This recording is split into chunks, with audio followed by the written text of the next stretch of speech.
కర్నూలు ఘోర బస్సు ప్రమాదంలో 2 పిల్లలతో పాటు 19 మంది మృతి చెందినట్లు చెప్పారు ఏపీ హోంమంత్రి అనిత. మృతుల్లో 6 తెలంగాణ వాసులు ఉన్నట్లు చెప్పారు.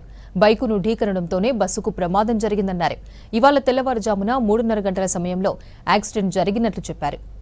డెడ్ బాడీలను గుర్తించేందుకు 16 ఫోరెన్సిక్ టీంలు ఏర్పాటు చేశామన్నారు. బస్సు ప్రమాదంలో రెండో డ్రైవర్ పోలీసుల అదుపులో ఉన్నట్లు చెప్పారు. ఇన్సిడెంట్ కారణాలపై 4 ఫోరెన్సిక్ టీంలు ఏర్పాటు చేసినట్లు చెప్పారు ఏపీ హోంమంత్రి అనిత.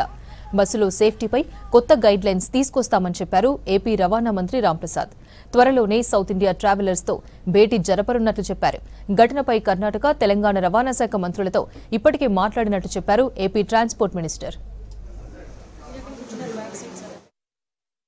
వేమూరి కావేరి ట్రావెల్స్ యాక్చువల్గా మనకి అరౌండ్ హైదరాబాద్ నుంచి బెంగళూరు ప్రయాణమవుతున్న బస్సు ఎర్లీ మార్నింగ్ మనకి 3 to 3:15 మధ్యలో ఇక్కడ ఒక యాక్సిడెంట్కి గురవడం చాలా బాధాకరమైన విషయం.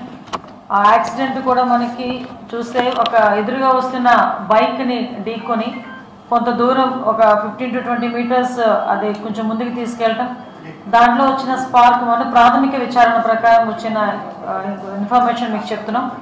దాంట్లో చిన్న స్పార్క్ వల్ల కొంచెం దాంట్లో మంటలు చెలరేగటం, ఆ మంటల్లో చెలరేగి అక్కడ చాలామంది సుమారుగా మనకి 19 మంది, 17 మంది పెద్దవాళ్ళు, 2 చిన్నపిల్లలు చనిపోవటం అనేది నిజంగా చాలా దురదృష్టకరమైన సంఘటన. ఈ సంఘటనకి సంబంధించి మనకి మ్యాక్సిమం మార్నింగ్ 3 o'clock నుంచి 3:15 టైంలో ఇన్సిడెంట్ జరిగిన తర్వాత 3:21కి నియర్ బై ఉన్న సిఐకి ఇన్ఫర్మేషన్ వచ్చింది. వెంటనే పోలీస్ డిపార్ట్మెంట్ వాళ్ళు, అదేవిధంగా మన ఫైర్ డిపార్ట్మెంట్ వాళ్ళు అందరూ కూడా చిన్నటేకూరు విలేజ్కి చేరుకుని రెస్క్యూ ఆపరేషన్స్ కూడా చేయడం జరిగింది.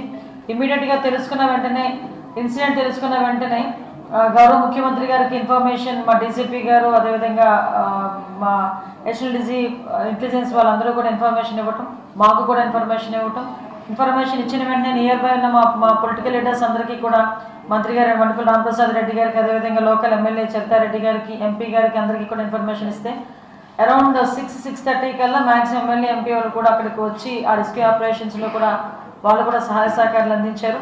అదేవిధంగా మంత్రి గారు కూడా వితిన్ 2 hours మనకి 9-10 కల్లా అక్కడికి ఇంచుమించుగా చేరుకొని పరిస్థితిని అంతా సమీక్షించడం జరిగింది. ఓవరాల్గా చూస్తే టోటల్ పాసెంజర్స్ బస్సులో 39 మంది పెద్దవాళ్ళు, 4 చిన్నవాళ్ళు, 2 అన్ఐడెంటిఫైడ్ ఉన్నారు. ఈ అన్ఐడెంటిఫైడ్ కూడా ఏంటంటే ఆరామ్ గారు అని చెప్పి చౌరాస్తా దగ్గర 2 కూడా ఎక్కడం జరిగింది. అందులో ఒకరు దిగిపోయారు, ఒకరు ఉన్నారు అందులో. సో తర్వాత మనకి సర్వైవర్స్ చూసుకుంటే మ్యాక్సిమం మంటలు చల్లగానే ఎక్స్ట్రా డ్రైవర్ వచ్చి కొంచెం వెనకాతలో ఉన్న ఎగ్జిట్ డోర్ని కొంచెం బలంగా పగలగొట్టడం, తర్వాత వీళ్ళందరూ కూడా కొంచెం చాలా మంది రెస్క్యూ ఆపరేషన్స్ చేసుకుని వాళ్ళగా కొంతమంది బయటకు కూడా రావడం జరిగింది. ఆ బ్లాస్ట్ ఎలా జరిగింది, దానికి కాజ్ ఏంటి, ఇవన్నీ కూడా వాళ్ళు తీసుకుంటారు. 2 టీమ్స్ని కెమికల్ అనాలిసిస్కి 2 టీమ్స్ని ఏర్పాటు చేయడం జరిగింది. ఎందుకంటే ఇది ప్రాపర్ వేలో జరగాలి, ఎందుకంటే ఇది ఒక యాక్సిడెంట్. ఇన్సూరెన్స్లో సంబంధించిన తర్వాత విషయాల్లో కూడా ఎవరికి ఇబ్బంది కలగకూడదు. As well as possible forensic department అంతా చాలా అలర్ట్గా ఉంది, పోలీస్ డిపార్ట్మెంట్ అంతా చాలా అలర్ట్గా ఉంది. వాళ్ళు అడిగినట్టు ఫైర్ అలారం సిస్టమ్ని కొత్తగా లేటెస్ట్గా వచ్చే బస్సులకు ఆటోమేటిక్గా ఎనేబుల్ చేస్తున్నామండి. ఇది 7 years ఓల్డ్ బస్సు కాబట్టి దీంట్లో లేదు. యాక్చువల్గా ఇప్పుడు కొత్తగా వచ్చే బస్సులు అన్ని దానికి సేఫ్టీ మెజర్స్ తీసుకుంటున్నాం. ముఖ్యంగా ఈ ఘటన విషయానికి మనం మాట్లాడుకుంటే మెయిన్గా ఆ టైమింగ్ కూడా ఒకటి కారణం అండి. మామూలుగా ఈ ఫైర్ యాక్సిడెంట్ జరిగేటప్పుడు మార్నింగ్ టైం జరిగితే తీవ్రత వేరే విధంగా ఉంటుంది, డీప్ స్లీప్లో జరిగితే వేరే విధంగా ఉంటుంది. ఇప్పుడు లేట్ నైట్ 3 గంటలు అన్నప్పటికీ ఇప్పుడు సర్వైవ్ అయ్యేలో అందరినీ మీరు చూసారు, చిన్న ప్రాబ్లమ్స్తో అంతా బయటకు వచ్చేసారు. మిగిలిన వాళ్ళు ఎవరైతే చనిపోయారో ఇంకా బ్లంట్ మిస్టేక్ జరిగినట్టు, పెద్దగా అంతా ఊండేడు మాంసం ముద్దలు అయిపోయారు. కాబట్టి ఇంకొకటి ఏంటంటే ట్రాన్స్పోర్ట్లో మా సెంట్రల్ గవర్నమెంట్ మార్త్ గైడ్ లైన్స్ పరంగా బాడీ బిల్డింగ్ ఎలా ఉంటుంది, బస్ ఇన్ఫ్రాస్ట్రక్చర్ ఎలా ఉండాలి, సీటింగ్ ఎట్లుండాలి అనేది యూనివర్సల్ లా పరంగానే ఆ విధంగానే బాడీ బిల్డింగ్ కూడా జరుగుతుంది. దీని విషయానికి వస్తే ఇలాంటి ఇన్సిడెంట్ లాస్ట్ 2 months బ్యాక్ ఒక ఏపీఎస్ఆర్టీసీ టౌన్ సర్వీస్ బస్సు ఏదైతే వైజాగ్ సిటీలో ఉందో అది మార్నింగ్ జరిగిన టైం వచ్చి 8:30 జరిగింది. ఆ టైంలో 110 మంది బస్సులో ఉంటే 60 నిమిషాల్లోనే ఎవాక్యుయేట్ చేసాం. ఎందుకంటే అది మార్నింగ్ టైమ్స్ ఒక ఆటో అతను చెప్పడంతో బస్సు ఆపేసాం. దానికి విండోస్ ఓపెన్ ఉంటాయి, డ్యూయల్ డోర్ ఉంటుంది, దాంట్లో వచ్చేస్తాం.